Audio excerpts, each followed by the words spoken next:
A key contest in Brazil, one of the world's wealthiest countries. On Sunday, voters will cast their ballots for a range of political offices, chief among them, president. And there are some key issues in this election. They include unemployment. The labor market continues to show signs of weakness after 4 years of sluggish growth, but Brazil's jobless rate remains near record lows of 5%. Then there's education. President Dilma Rousseff approved the National Education Plan in June.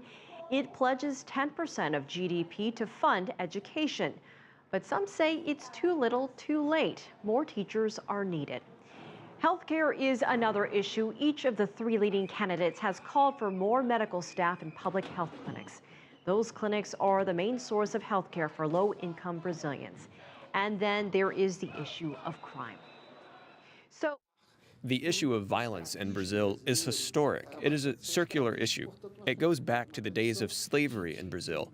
It's a tradition that comes from slavery as much as it is the criminalization of the population and the criminalization of poverty more than anything. What we've seen in the past several years is investment in these areas, but shaky investments that don't directly confront the issue of social inequality. So how will the presidential election work, and how likely is it Brazil will have an outright winner on Monday? First, there's the vote. Again, that is happening on Sunday. Aside from the president, there is also the National Congress, state governors, and legislatures. As for the presidential contest, if no single candidate wins a majority, well, there will be a runoff, and that is slated for 3 weeks later on October 26. The main candidates are Dilma Rousseff. Some polls have her holding a slim margin over Socialist Party candidate Marina Silva. And other polls have the two in a statistical dead heat. And there's Acio Neves, an economist who is also the youngest senator in Brazil. Now, the final televised election debate ahead of Sunday's election begins shortly. CCTV's Stephen Gibbs is in Rio de Janeiro with the latest. Yes, just a few hours to go before what is arguably the biggest night so far in this election campaign, this big televised debate, principally between the 2 main candidates. We understand that they have all spent the entire day rehearsing. One of the things they do is look at tapes of their own performances in previous debates and the performances of their rivals. There have been 3 previous debates, as I say, but this is the one that really matters. And not only the debate matters, but also how people talk about the debate afterwards.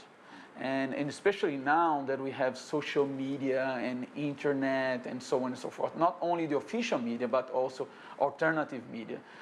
But just to summarize the latest polls, most suggest that Dilma Rousseff will win the first round, but won't win it by enough of a margin to avoid a second round runoff. Her rivals have repeatedly challenged her about what is seen as, at best, the lackluster performance of the Brazilian economy. Her main challenger is Marina Silva, the late entry into this election contest, an environmentalist who the business community do prefer over Rousseff.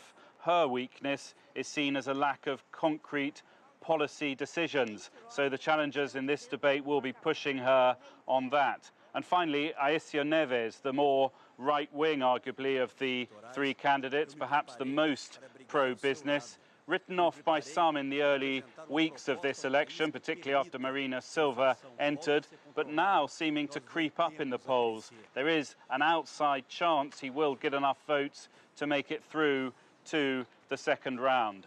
So lots at stake in this very unusual and unpredictable election, and tonight's televised debate a crucial step on the path to securing the presidency.